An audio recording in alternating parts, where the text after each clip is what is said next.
ई घर के लोगन के ऊपर अब हम और हमार बेटी बोझ हो गई बानी सन। अब बर्दाश्त के बाहर होता, अब फैसला होखबे करी।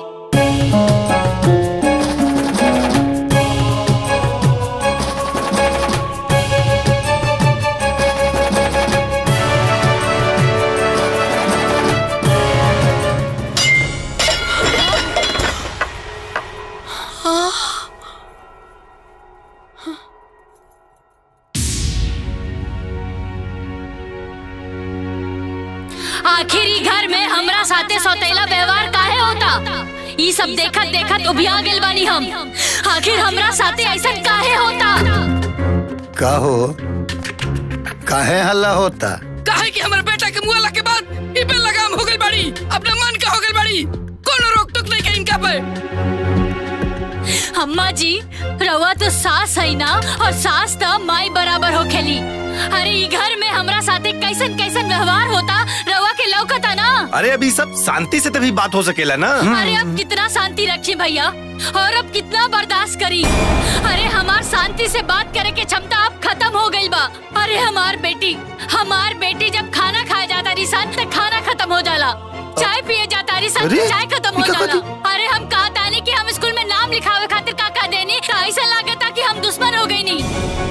का हमार पति घर के कुछ न रहले, का हम ही घर के पतो ना हई। अरे पतो बन के उतरा रह तू ना, तो तू हमारे सास बने की कोशिश ना कर तू। रउआ खातिर तो हम हमेशा से गलत ही रहनी। रउआ एक काम काहे नहीं करत, ला के जहर दे दी हमरा के। अरे का हमार और हमारी तीनों बेटिन के ई घर पे कोनो अधिकार नहीं के। ए छुटकी जाय दे, चिल्लो मत। हमरा के आज चिल्लाए पर रउआ लोग मजबूर कैले बानी। अरे पागल ना हई हम, हमरा के सब समझ में आवता। अगर हम और हमार बेटी रउआ लोगन पे बोझ बानी ना, ता कर दी हमनी के अलग, दे दी हमनी के हमार हिस्सा। अरे बाप रे बाप, हाय देखता नीची हिस्सा मांगा दिया। अरे काहे ना मांगी हिस्सा? हाँ, ये घर में बिना खाना पानी से मरले से तो अच्छा बना कि हम अपन अलग बना के खाई। अरे तहर बाप दादा है कमा के नहीं करना कहीं। हमार मरल मरद के हिस्सा के बाल की नहीं, हम माल की नहीं। ए माई, अब अगर ये सब होगी ना तो बहुत शिकायत हुई रे, बहुत बेइज्जती हुई। चुपा जो रे भाई, तू चुप रहा। चुप। हाँ। तेरा काला से हम चुप रही। आए का जाने कौन बात के इनकर इतना गर्मी भइल बा, उछाल रहल बड़ी। अरे इनकर कुदलता हम छोड़ाई दुल्हन, चलो बर्तन बांटता। खाली बर्तन है ना, बाहर से लेके अंदर तक, खेत से लेके दुआरी, सब में हिस्सा चाहिए हमरा के। ए दुल्हन, आवेश में गलतियां होला बेटा। रहुआ चुप रही, हमरा कोनो लटर पटर ना चाहिए, कोनो लाग लपटना चाहिए। सब बताइए अब, खेती बाड़ी घर द्वार सब ई हमार फैसला बा। हमरा मंजूर बा।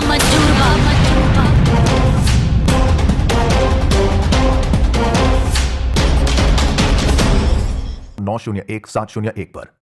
ए बेटा, एक तो तू अकेला हो गईलू, आ ऊपर से ही घर के बंटवारा। ये बात हमरा तनको बढ़िया नहीं खे लागत। आज केहू केहू के काम ना आवेला। भगवान हमरा के जौने शक्ति देले बड़े ना, वही में तोहनी के खिलाएब, जहाँ रहेम तोहनी के रखेम। तू चिंता मत कर बेटी। बाबूजी, जगह बदलला से समस्या के समाधान ना नु होई, और वैसे भी कौना बेटी के जीवन नैहर में कटल बा। लेकिन बेटिया, जौन घर के लोगन के तोरा प्रति कोनो मोहे नहीं खे, तो उ घर में तू रहबो कैसे? हम ही घर में अपना पति के साथ गृह प्रवेश कैले बानी। अब के हो हमार होखे या ना होखे, बाकी बाबूजी, बाकी ई घर था हमार बा। लेकिन बेटिया, ये तू अकेले लड़ाई लड़बू कैसे? बाबूजी, राउर बेटी ना बड़ा हिम्मती बिया। जौना मान और अभिमान के साथ में रवा हमरा के विदा कैले रहनी ना, वह मान और अभिमान के साथ में हम ही घर में रहब। और रहल बात हमार बेटियन के, जौन लोगन के ऊपर बोझ बाड़ी ना, उनकर सोच के हम गलत साबित करके रहब। बाकी तू लोग चिंता मत करिया और माई से कहिया कि भगवान हमरा के जैसे रखी हैं हम वैसे रहब, कब्बो कोनो शिकायत के मौका ना दे। भगवान तुहर अच्छा करस बिटिया और ई लड़े के शक्ति देस।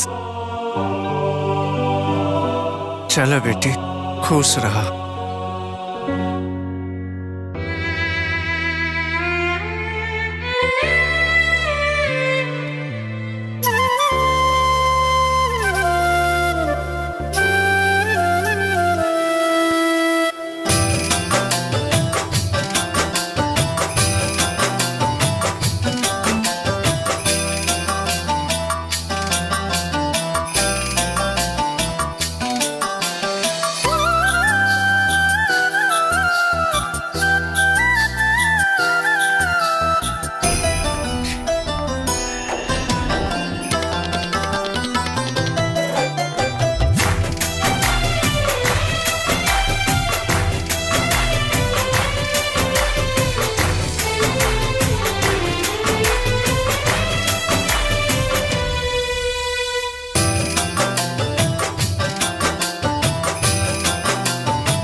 बताओ, बेचारी के मर्द के मरते ही बेचारी के घर वालन अलग कर दिहले।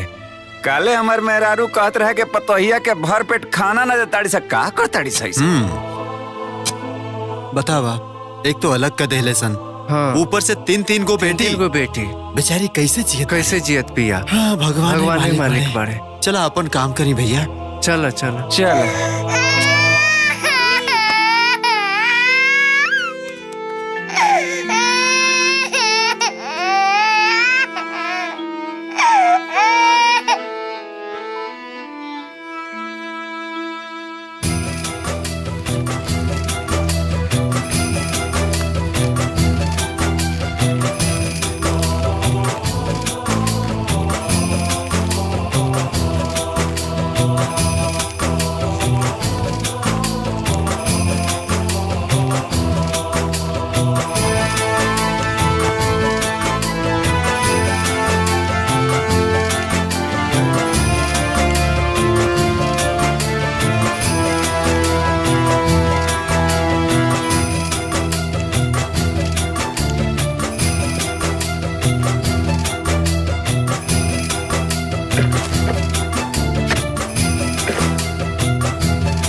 चलो।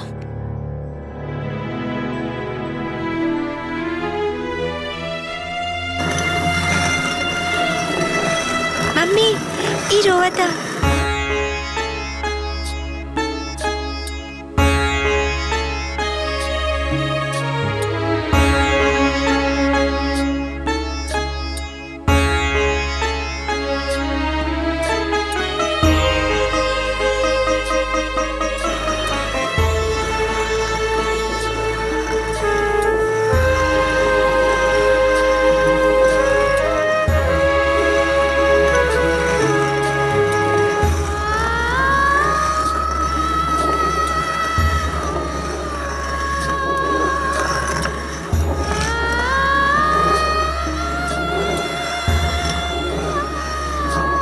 बेचारी बिटिया के गोद में लेके इज्जत दिए, इस सब ना सासू माई की वजह से। दादी के देखा जायदा। बहुत गर्मी भाई भाई लोग के सब उतर जाए। देखिए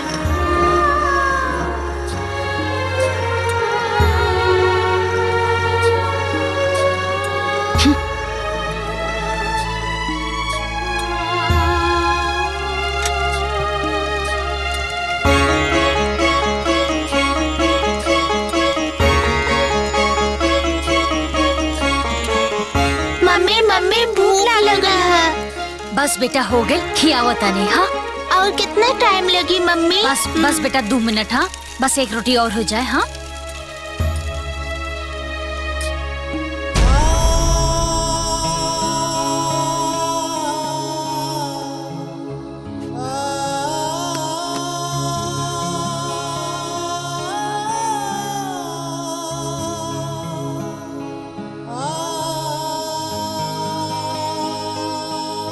कुछ और चाहिए?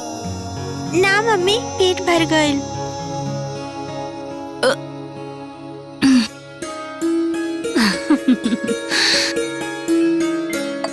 मम्मी सब्जी बहुत तीत रहे। तीत रहे सब्जी? रुका।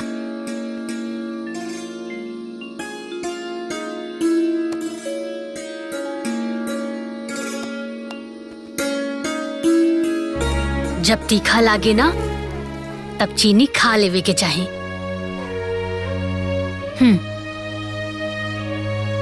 मम्मी चीनी खैला से तिताई कम हो जाला का? हाँ बेटा। मम्मी अब तू खा ल खाना। हाँ बेटा हमहू खा ले। हाँ जाके थाली ले जाके वही जा रख दा।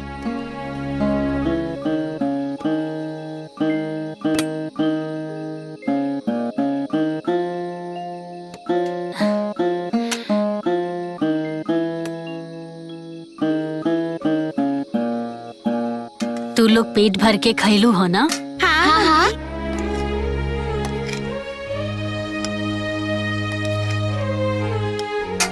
मम्मी भरपेट खाना खइया। हाँ बेटा हम ता खा ले, लेकिन तू लोग के पेट भरल है कि ना? हाँ हाँ।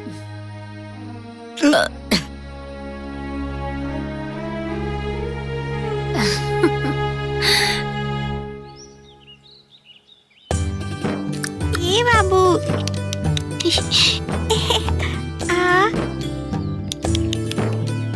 ये गुलिया चाहिए, गुलिया चाहिए। रिंकी पिंकी। हाँ मम्मी। कहा मम्मी?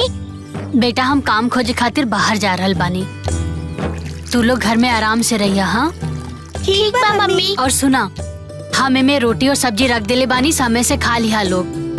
ठीक बा मम्मी। और घर से बाहर मत जइहा। ठीक बा मम्मी। हम जल्दी आ जाए। हाँ मम्मी मिठाई ले आईबो का?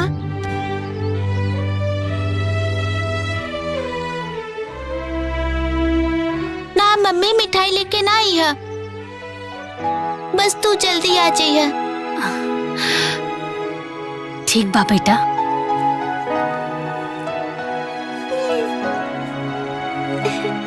ये पकड़ा बेटा।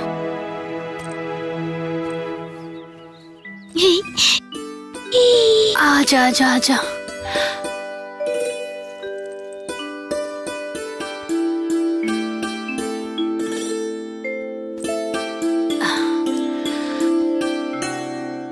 तू दोनों जने आराम से रहिया। हम जल्दी आ जाए। Bye by.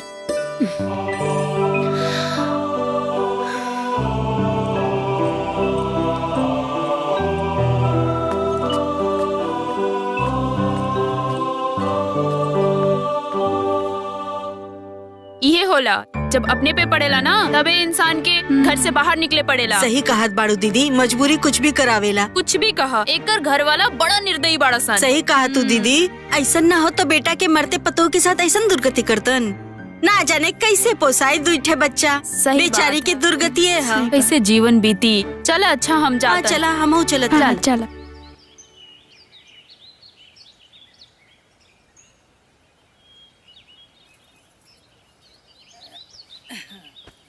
अरे माई रे माई, अरे बड़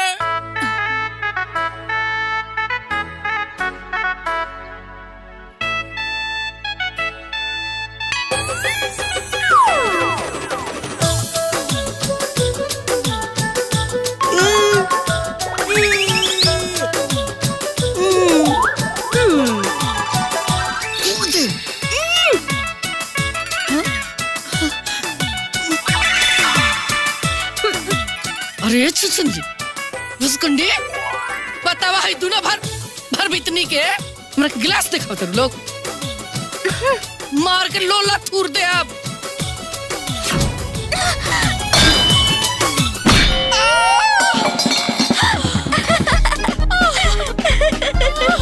जैसे करनी वैसे भरनी।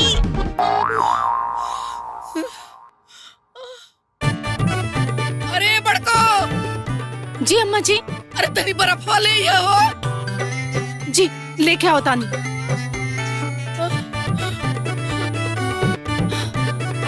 अम्मा जी कैसे लग गई? कहीं दीवार में टकरा गई रहनी का? अरे हमारा रही का कि कहीं टकरा जाए। जल्दी लगाओ बर्फ, दर्द कम हो के। हाँ। झूठ बोले कौवा काटे, काले कौवे से डरियो। ज्यादा पिराता का?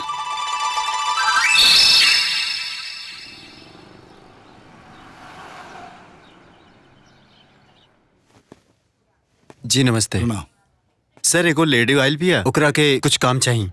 भेज दीजिए अंदर। ठीक बा सर।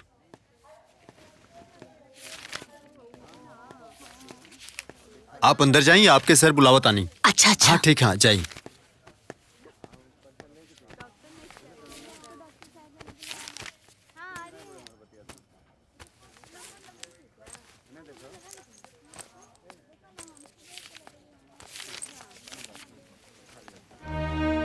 सर अंदर आ जाइए। आइए, बोलिए। नमस्ते सर जी। नमस्ते जी, बोलिए। जी हमरा के काम चाहिए। यही एक बच्ची है आपकी? ना सर जी, इनकरा से भी दुगो बड़ बाड़ी सन। अच्छा, आप कितनी पढ़ी लिखी हो? सर जी हम 10वीं पास बनी। देखिए, हमारे यहाँ नर्स की तो कोई जगह नहीं है, क्लीनिंग स्टाफ की रिक्वायरमेंट है। सर जी हमरा के तो बस काम चाहिए, रवा बस हमरा के काम दे दी। आप एक लेटर लिखकर आधार कार्ड जमा करवा दीजिए और नौकरी ज्वाइन कर लीजिए। बहुत बहुत धन्यवाद सर जी, बहुत बहुत धन्यवाद। ठीक है, आप जा सकती हो।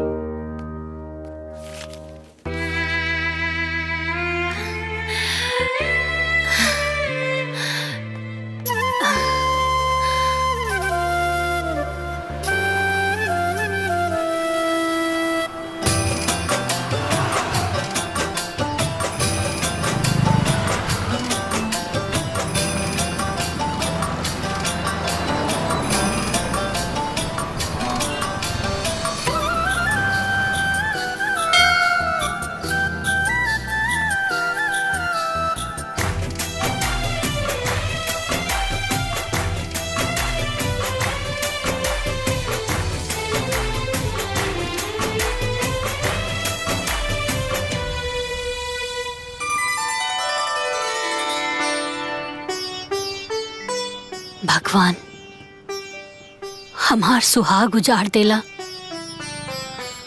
हमार घर के लोगन के अलग कर देला। हमार 3 गो बेटी बाड़ी सन। अब अभी दुनिया में रौरे सहारा बानी। आपन कृपा हमेशा हमरा पर और हमार बेटियन पर बनाए रखिया भगवान, बनाए रखिया।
चल भाग यहाँ से। भाग।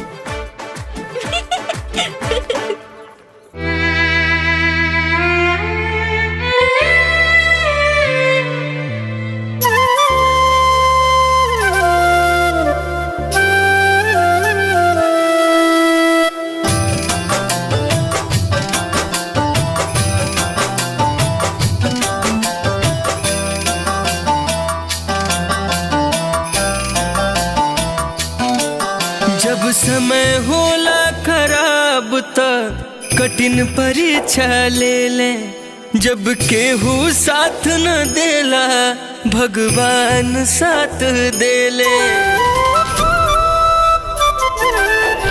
जब समय होला खराब त कठिन परीक्षा ले ले, जब केहू साथ न देला भगवान साथ देले।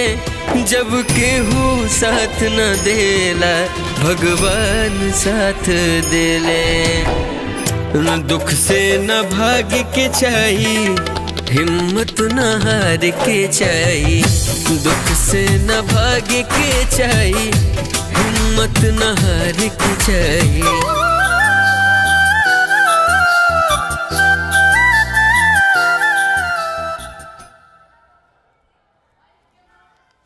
ओके, thank you ma'am. Thank you.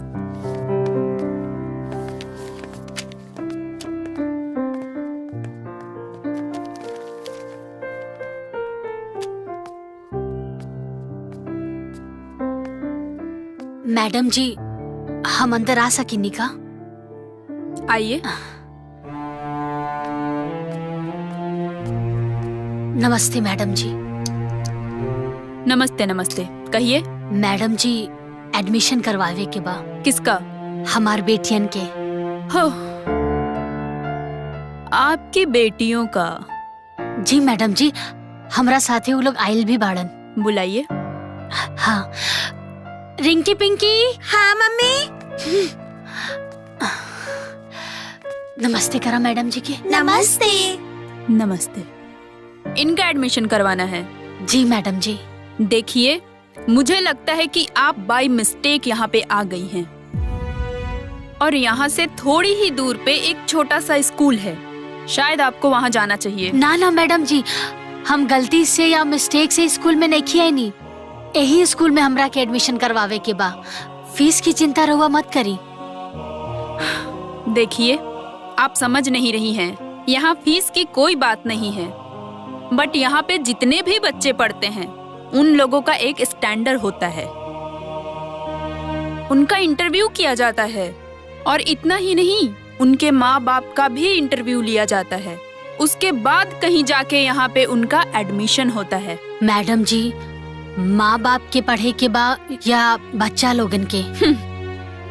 देखिए, स्कूल में पढ़ाई तो होती ही है, बच्चों को पढ़ाया लिखाया भी जाता है, बट अगर माँ बाप ही पढ़े लिखे नहीं होंगे तो बच्चों को गाइड कैसे किया जाएगा?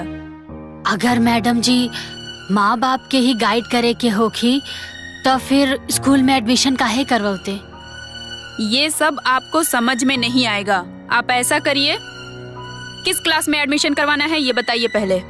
मैडम जी, तीसरी कक्षा में। 3 में। देखिए, मुझे लगता है कि अभी इनको 2 साल तक यूकेजी और एलकेजी में ही पढ़ना चाहिए। मैडम जी, अगर रउआ के हमार बेटियन पे भरोसा नहीं की त रउआ अपना स्कूल के तीसरी कक्षा के कोनो भी बच्चा के बुला के हमार बेटी सन के साथ कंपटीशन करवा ली। अगर हमार बेटी गलत जवाब देली त रउआ हमरा के मार के ऐजा से भगा दे। लेकिन अगर हमार बेटी सही जवाब देली त रउआ अपना स्कूल में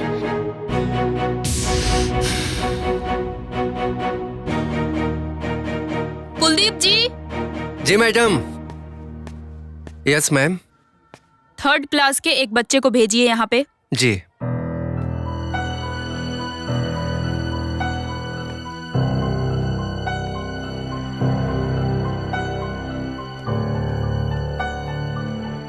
इन लोगों से कुछ क्वेश्चन पूछो।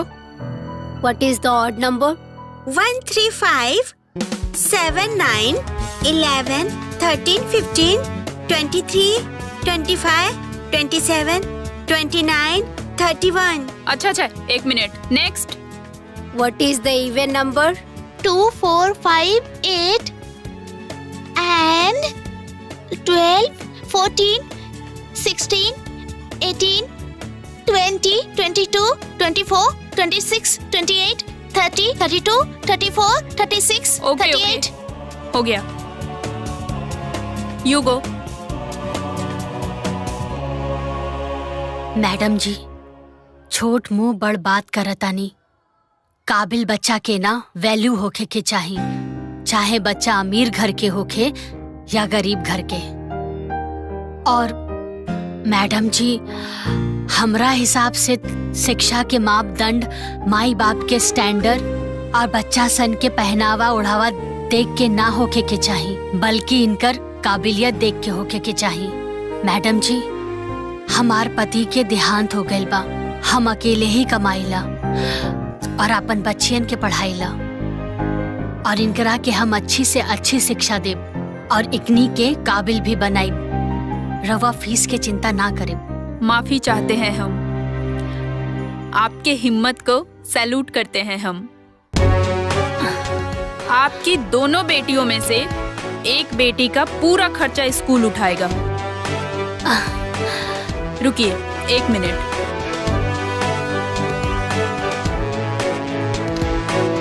ये लीजिए, अपने दोनों बेटियों का एडमिशन करवा लीजिए।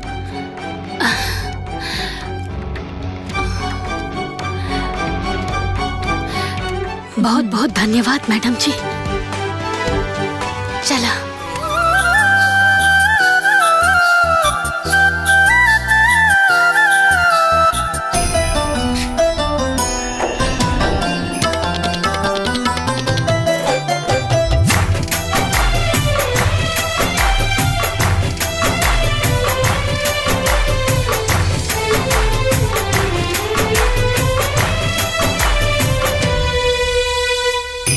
दुनिया के चहले कुछ न होला, होला जवन चाहस भगवान हो।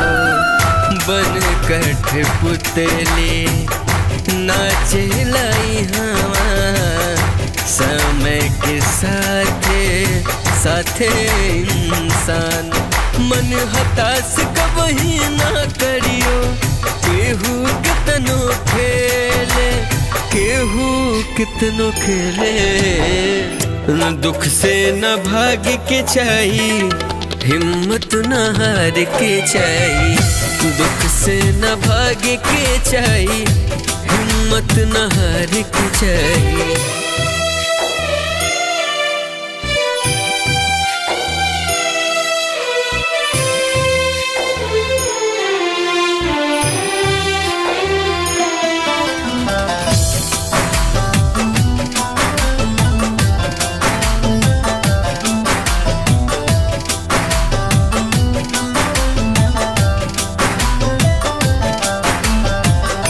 समय के आंधी सब उड़ियावे जितना आवे थपेड़ा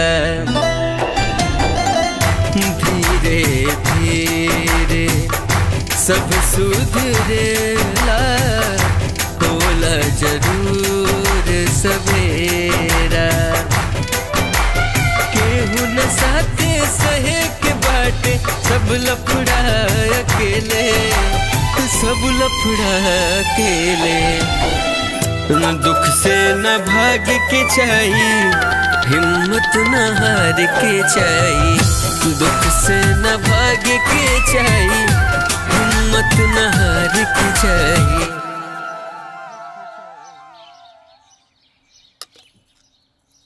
मम्मी रोटी में तो घी लागल बा तो दाल में का है?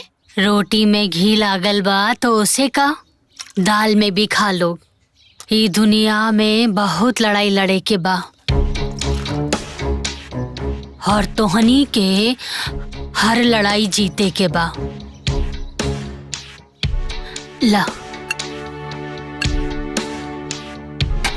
हमार बेटी जितने मजबूत होई सन दुश्मन उतने कमजोर होई। हाँ हाँ खियावा खियावा, अरे खूबे घी पियावा। बेटी है सन, बेटा ना कबो बेटा के बराबरी ना कर पाई सन। अरे कुछो ना करिया सन। दीदी हाँ रउआ लोग बड़ हो के का बनब? Police officer. भाउर बनी है। काहे? हर जुल्मी के सबक सिखावे खातिर, चाहे वो मर्द होके चाहे औरत। हटो। अरे यही लफंग इन सब के चलते हम अपना पोता के हॉस्टल में भेजनी, एनी के साया से दूर कहनी। तोहनी के देखिए सन, हमर पोता अधिकारी बन के जाई, आ तोहनी के कुछो ना कर पाई सन। अफसर बनी लोग।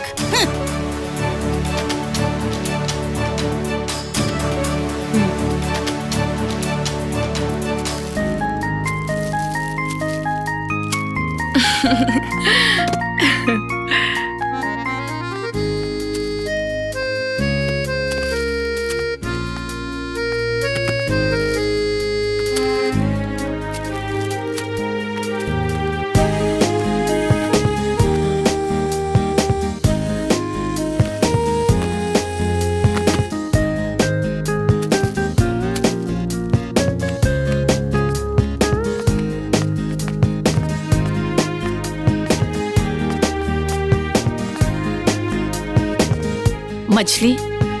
हाँ दीदी। हमरा मन पे ना एक बहुत बड़ा बोझ बा, हम ओकरा के उतारे चाहतानी। बोली ना दीदी। ई घर में जौन भी तोरे साथे भइल ना, उ ठीक ना भइल। मछली, हमनी के का स्थिति बा और उससे पहले का रहे, तू ओकरा के बेहतर जानता रू। हमनी के मजबूर बनी जा, कुछ कह भी ना सकीले। आज सफाई देला के अलावा हमने के पास और कोनो रास्ता नहीं खे। तू हमने के गलत मत समझिया। दीदी हमरे तो इहो सौभाग्य ना मिलल कि हम राउर पैर भी छू सकी। हाँ भौजी, आज तक हमने के आशीर्वाद दे दी।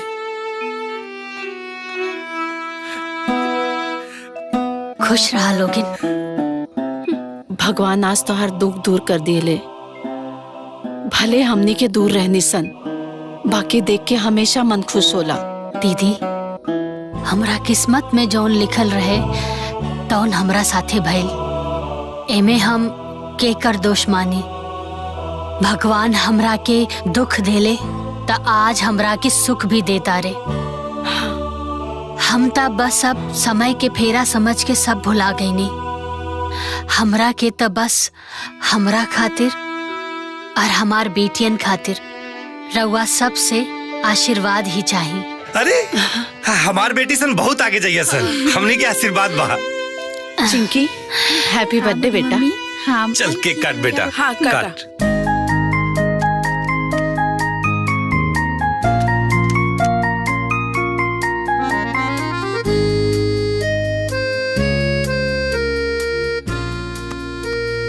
Happy birthday to you.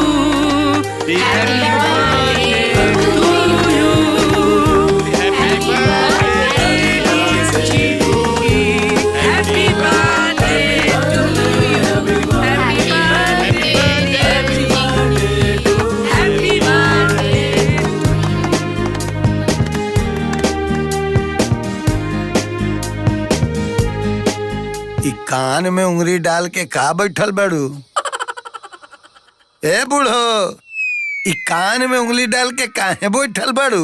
के हाली खाना मंगनी हनु, खाना ना ले आईबू? हाँ मंगना में चाहिए ना करब। अरे वो करम चली, बेटी सबके जन्मदिन मनावतिया, मनाओ। अरे तो ओकरा से तहरा का समस्या बा? बहुते बड़का समस्या बा। रहुआ ने की जनत, ऊ जन्मदिन करम चली मनावतिया ना, जोर जोर से गाना बजावतिया ताकि हम सुनी अपन खून चलाई। अरे रहुआ ने की जनत, ऊ तो अक्ल के अंधीन भरले बिया। आ ओकर बेटिया ओकरो नानी बाड़ी सन, ओनी के ऐठल छोड़ाई बम। अरे तू कब ले उ लोग के देख के धधकत रहबू? हाँ, उ लोग के जितना बुरा तू सोचत बाड़ू ना, उ लोग के उतना अच्छा होता। ऐसा ना हो सकेला। ई मन मोटाव सब भुला जाओ। देखी रुआ चाहते होनी के पक्ष मत ली। अरे पक्ष मतलब का वी घर के ना ही बताव। अरे राहुल बड़का भूल बटे, वही एक नंबर के हर हाट बिया। अरे रुआ देख ले, ओकरा के सबक सिखा के रखब, सारा चर्बी उतार के रखब, देख ले रुआ। दादाजी हाँ? केक ली ना। हाँ बेटा। दादी रवो ली ना। तेरा केक में आग लगे, आगे यहाँ से केक ली ना। जाए तो बेटा। अहो तुहारी नफरत, जलन आ काला मन के फल ह कि आज तक ले तहार छोटा बेटा के औलाद ना भइल ह। बड़का परिवार वाला भइल बंदा तो चुपचाप ठूसी, प्रवचन ना दे हमरा के। हे भगवान, हे भोलेनाथ, अब इनकरा के तू ही सुधार। हम तो खइबे करब। ध्यान केहर बा देखा था। दीदी देखा पीछे करता रे। निमन लगा थी। कितना निमन बा? अरे बहुत नीमन लगा था, नया सियाइल। देख देख देख देख ताकत दिया ताकि कहना है ना? लेने लेता ना।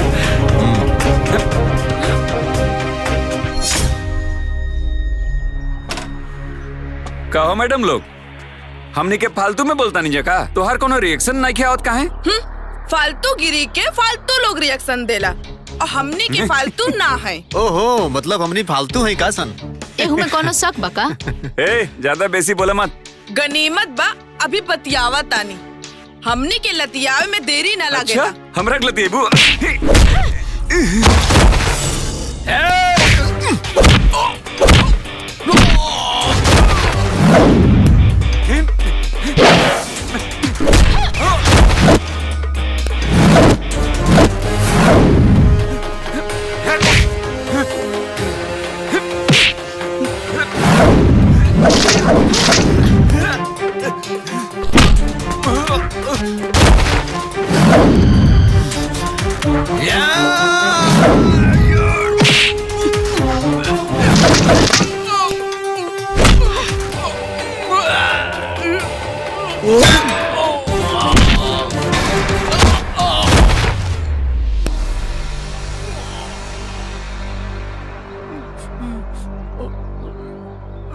जाके अपने बाप से कही है लोग कि लड़की के छेड़ला पर लात खा के आयल पानी। चला दीदी।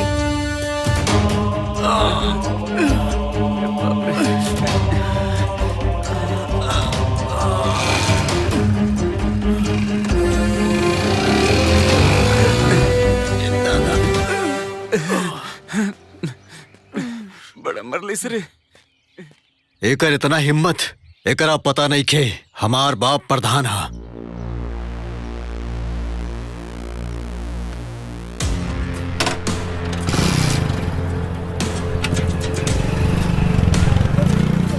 ओकर इतना हिम्मत, एगो लड़की होके हमरे लड़का भात उठोला सी। ए चला देख लिहल जाई ओके। ओकर इतना हिम्मत हो गइल बा, वो एगो लड़की होके हमरे लड़का का मरला सी। ए कुल के यहाँ नारा दे, जाके ओकनी के घर से निकाल, ना तो ओकरा के छोड़म ना। ए पिंकिया कमाई, पिंकिया कमाई, बाहर निकला।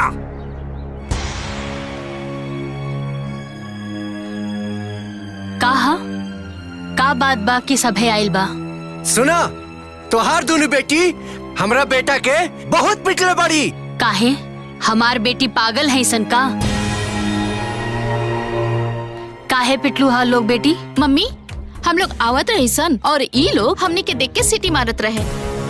हाँ मम्मी, यही से हमने इनका के पीट देनी।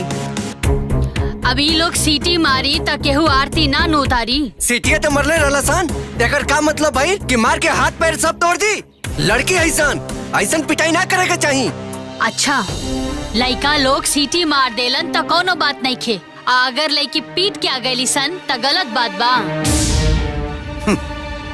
अरे सारा संस्कारिक होके के ठेका खाली लड़की लोगन के बा, सारा अदब खाली लड़किया लोगन के पास होके के चाही। अरे लड़का लोगन के सही होखला के तो कोनो जरूरते नहीं खे। हमरा के एगो बात बताई, अगर यह बदतमीजी केहू लड़का राउर बेटी के साथ में कॉलर रहते तब वो रउआ खड़ा होके ऐसने भाषण देती का? अरे आजकल हर माँ बाप के अपन बेटन के ये बतावे के चाहिए कि हर लड़की केहू की बेटी होली, केहू की बहन होली।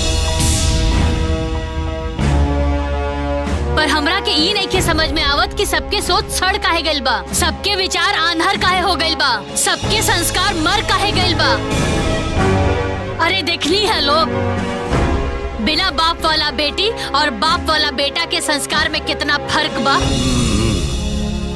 और सुन ली लोग, हम अपना बेटी से पहले ही कहले बानी, अगर तोहरा के केहू मार के आवे तो ओकरा के मार के अइहा, और अगर तोहरा के केहू रुआवे तो ओकरा के रुआ के अइहा। अरे जितना रउआ लोग के अपन बेटा पे गुमान होई ना, उसे 100 गुना ज्यादा हमके हमार बेटी पे अभिमान बा। चली जाई लोग यहाँ से, जाई। सुन ले, चला चल यहाँ से, चल यहाँ से।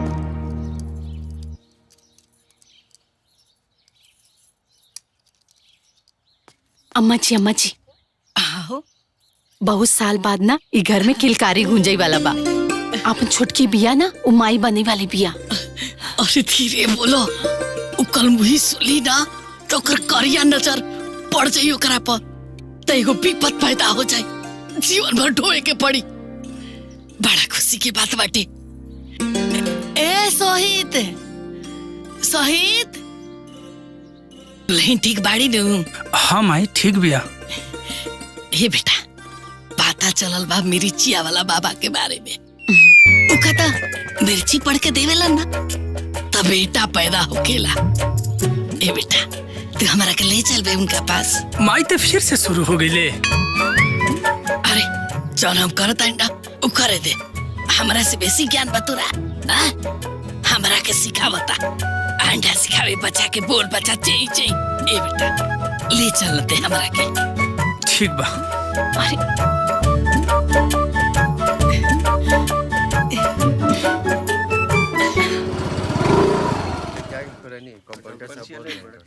चल चल चल।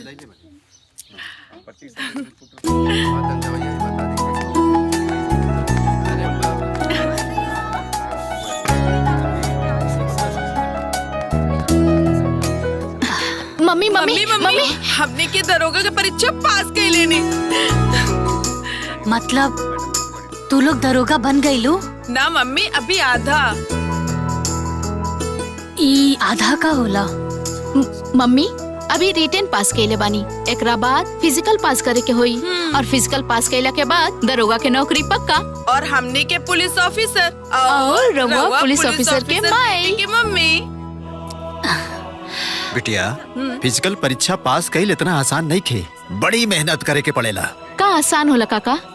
हमने के फिजिकल पास करे खातिर जितना मेहनत करे के पड़ी हम करब, और अपने मम्मी के हर सपना पूरा करब सन।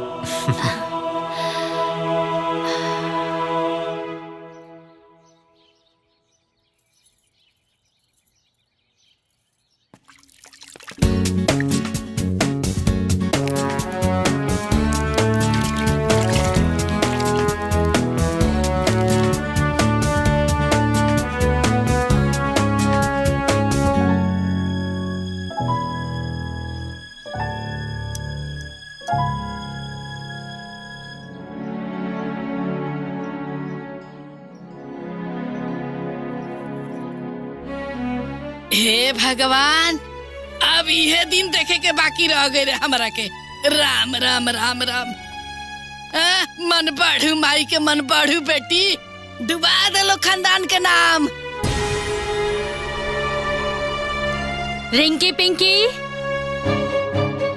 दुश्मन के चेहरा पर कालिक पोते के बाद तू लोग आगे बढ़ा, हम तोहनी के साथे बानी। दौड़ा लोग।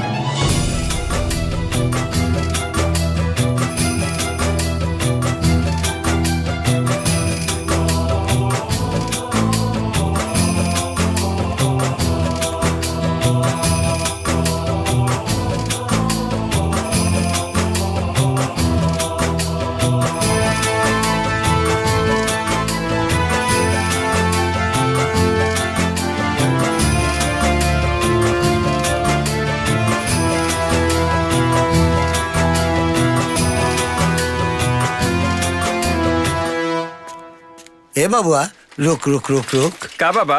ए बबुआ, इ तू लो रोज रोज दौड़े ला, वो काहे बबुआ? वो दरोगा के भर्ती खातिर फिटनेस के तैयारी करता नहीं हमनी के। अच्छा अच्छा, ठीक बा ठीक बा बाबा। खुश रह, तैयारी कर, खुश रह।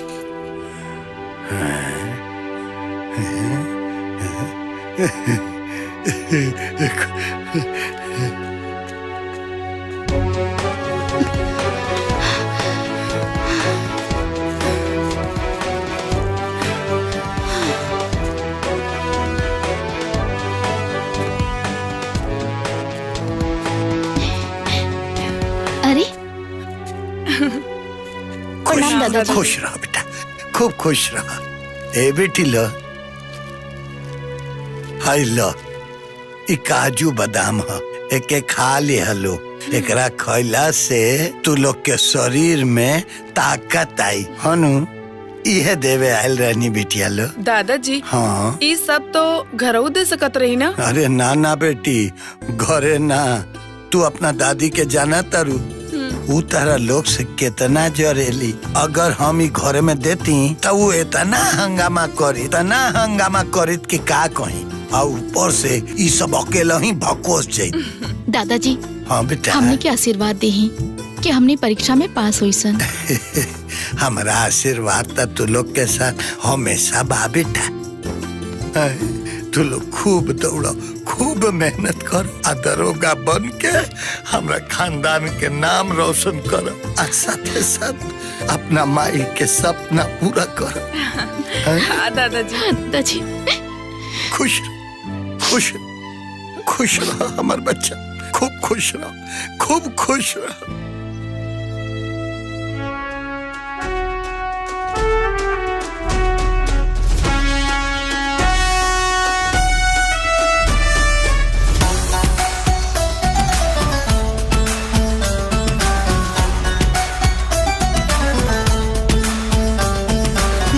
पसीना प्राण लगे, तब जाके पहचान जगे।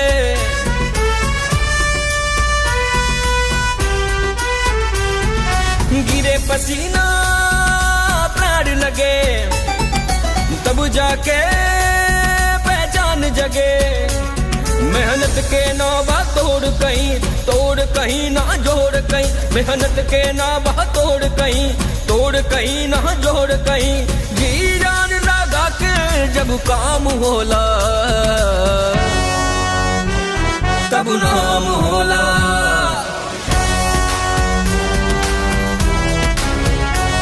तब नाम होला।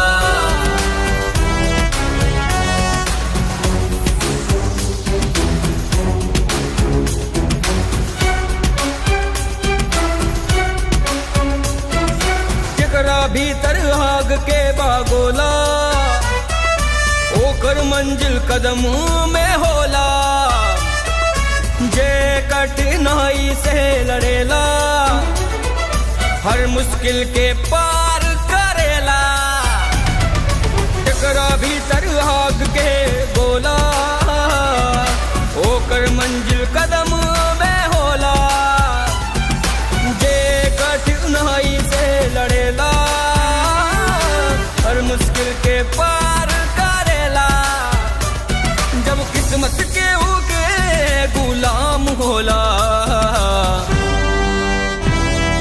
कबू नाम होला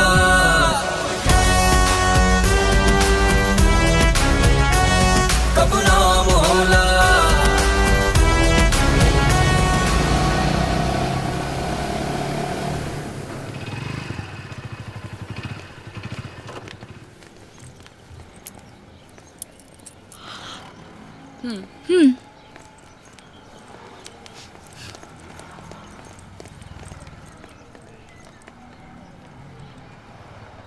आज हमने के दरोगा के फिजिकल बा, हमने के आशीर्वाद दी मम्मी।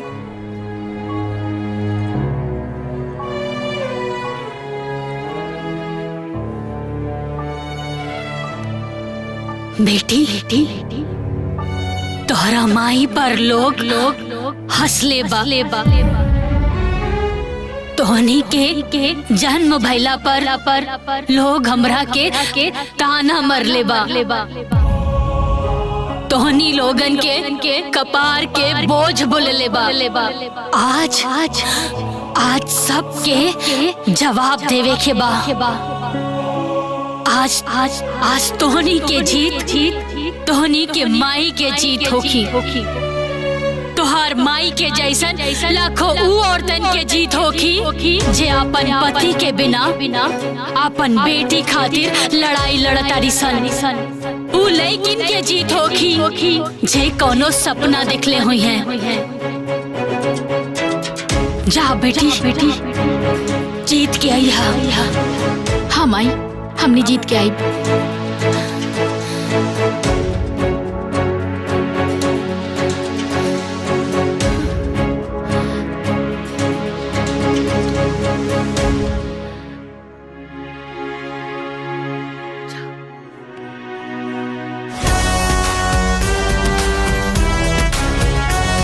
कबू नाम होला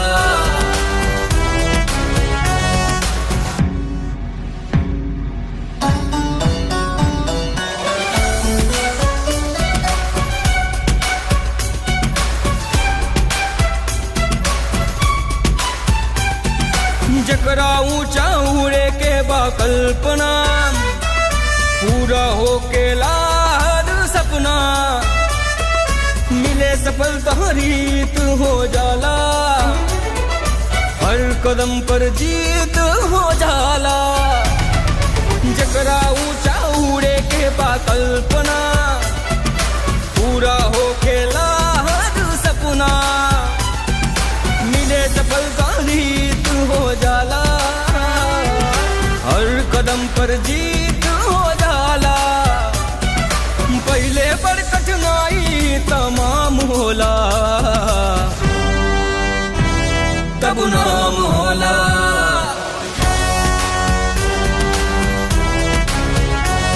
तब नाम होला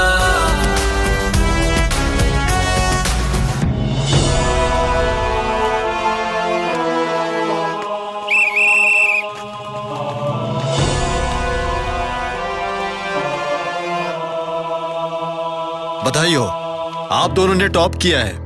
अब आप दोनों बन गई हैं वर्दी के हकदार और मिल गई है पुलिस सब इंस्पेक्टर की नौकरी। थैंक यू सर। जय हिंद।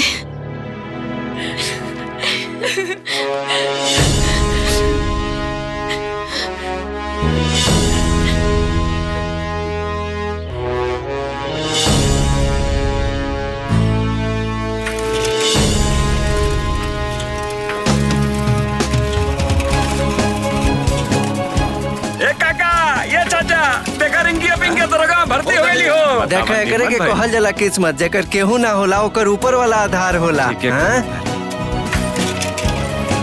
ए चाची अरे वो रागनी चाची के दोनों बिटिया दरोगा होली हो। कौन दरोगा हो गई रे? पुलिस वाला दरोगा है चाची। चलो बढ़िया भाई।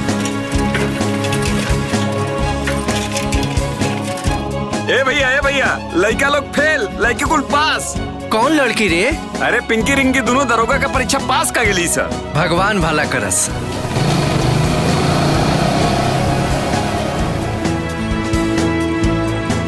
मम्मी चली। मम्मी कहाँ बानी? मम्मी अरे केने बाड़ू? मम्मी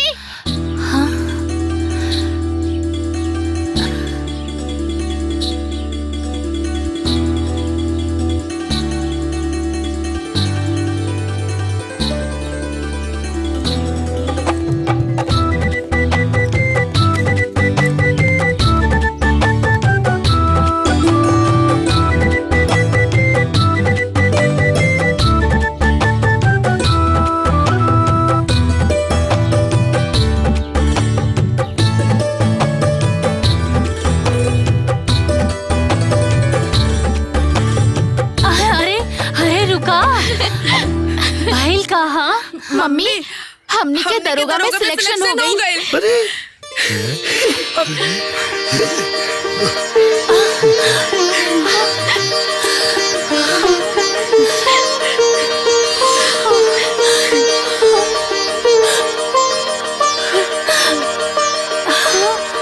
आप क्यों ना बोली कि बेटी बोझ होली सन। अरे हमार मेहनत, हमार तपस्या सब सफल हो गई। अरे हमार बेटी तब बेटा लोगन से भी आगे निकल गेली, बेटा से भी आगे निकल गेली।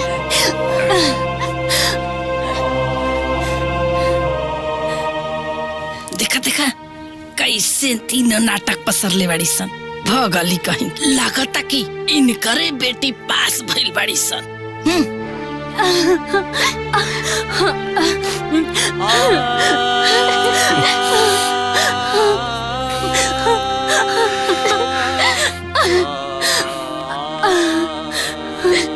आई मम्मी। आवा मम्मी।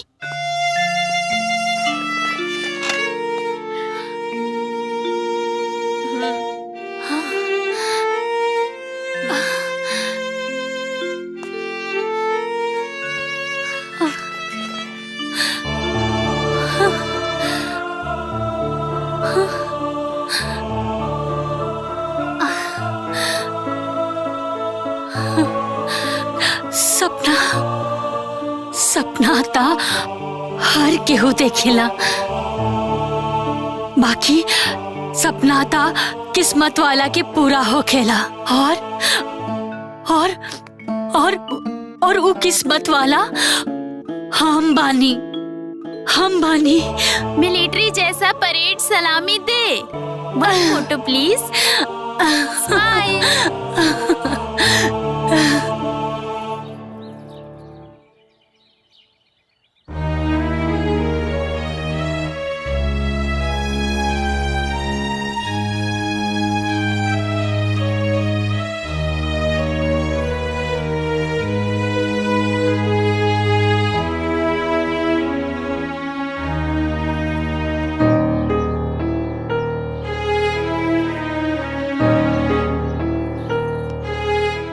भगवान, हे मिर्ची वाला बाबा, अपना मिर्ची के लाज रखिया, हमर मुंह उजियार कर दिया।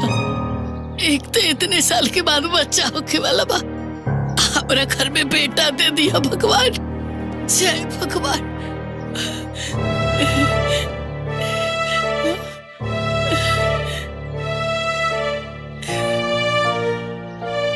अम्मा जी, अम्मा जी, बच्चा हो गई। चल चल। अच्छा और बच्चा भइला? अम्मा जी बिटिया भइल बा। हाँ।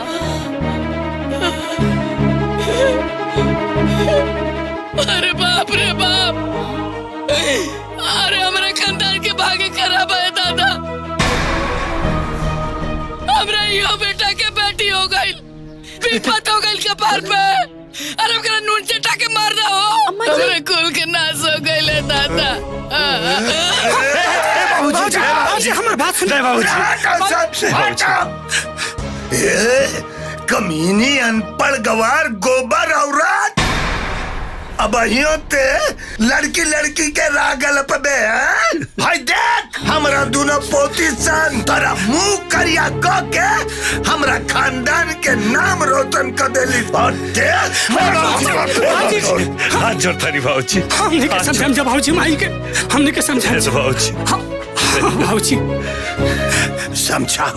समझावा बुद्धिहीन गोबर औरत का समझावा। भाऊजी हम हाथ जोड़ते हैं, समझाओ। हमने के समझा। समझाओ धनी भाऊजी, समझाओ धनी। हे माई, माई, माई, हे माई, बैठ बैठ। ए माई, अरे आज पूरा गांव जवार तोरा पोती पर नाच करता। अब ते अभिनो बेटा बेटी के परपन में पड़ल बारे।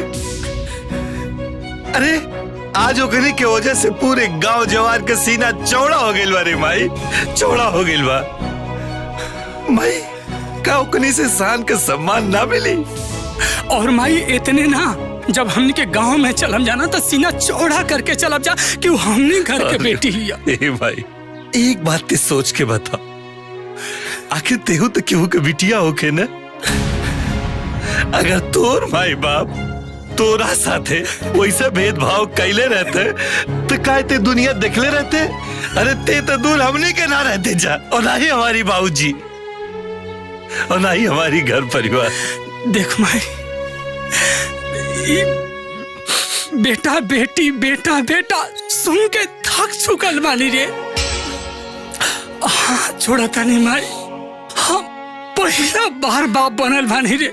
अब तो ते अपन सोच बदल दे और फर्क ही अपना मन से निकाल दे माई। ए माई, ते हमरा के गोबर कहले ना, अब बाबूजी हमरा के बैल कहलन, तो हम गोबर है, हम बैल बानी। बाकी नहीं हमरा मालूम बारे माई कि बाप अगर बेटी के थाली में खाना खा लेना तो घर अभाग दूर हो जाला रे माई। बाकी री सौभाग्य हमरा के ना मिलल, सोहित के मिलल बा, रोहित के रे माई। हाँ छोड़ा था नहीं माई। ए माई, अरे आजकल बेटी ते आसमान छुआ तारी सन रे, देश दुनिया चलावा तारी सन रे, पूरा दुनिया ओकरी पे नाच कर रहा बा। पता नहीं काहे तोरे जैसन सोच वाले लोगन के सोच नहीं के बदलत रे भाई। छोड़ा था नहीं, बदल देना रे माई, अपन सोच बदल दे, बदल दे।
समय के साथे साथे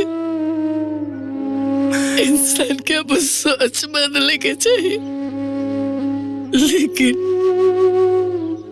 हम मूर्ख औरत आज लकीर के फकीर बनल बानी दुल्हन। ए दुल्हन, तो हमारी सोच बदल दिलू। बेटी सब बोझ रखे, बोझ तो बेटियन के खातिर ऐसा सोच रखे वाली हमरा जैसा औरत बड़ी सन। ए दिली, धन्य बड़ तू, महान बड़ तू, और हमर तीनों पति हमरा खानदान का मान सम्मान अभिमान बड़ी सन। हे भगवान, हमारा पोती सबके ना हमरो ऊपर दे दी।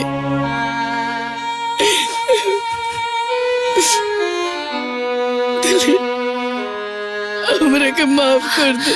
अम्मा जी ऐसा मत कहीं, रवा रवा हमरा से माफी मत मांगी।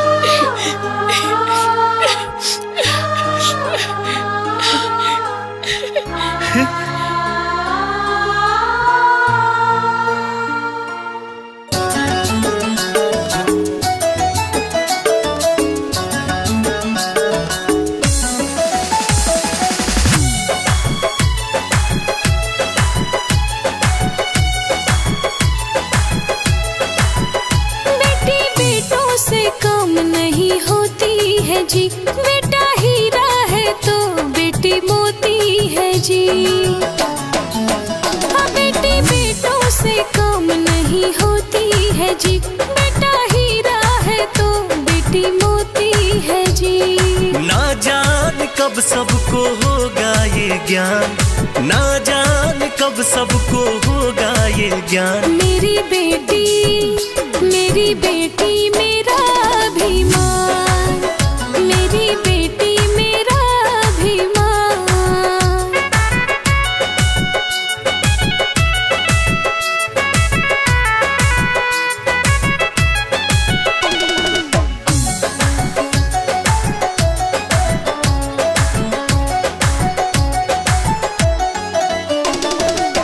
जिसने भी इन्हें कम आका है उनकी ये गलती है।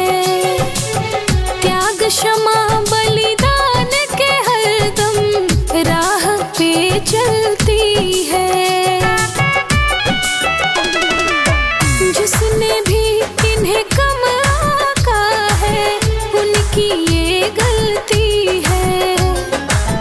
त्याग क्षमा बलिदान के हरदम राह पे चलती है। ये भी बढ़ाती है मान सम्मान, ये भी बढ़ाती है मान सम्मान। मेरी बेटी मेरा अभिमान, मेरी बेटी मेरा अभिमान।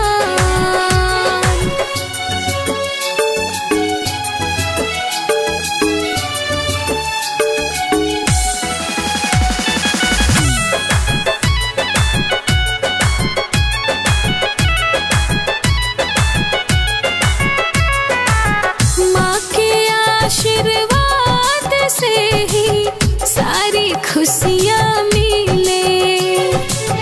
माँ जब सींचे तब ही बेटी फूल बन के खिले। माँ के आशीर्वाद से ही सारी खुशियाँ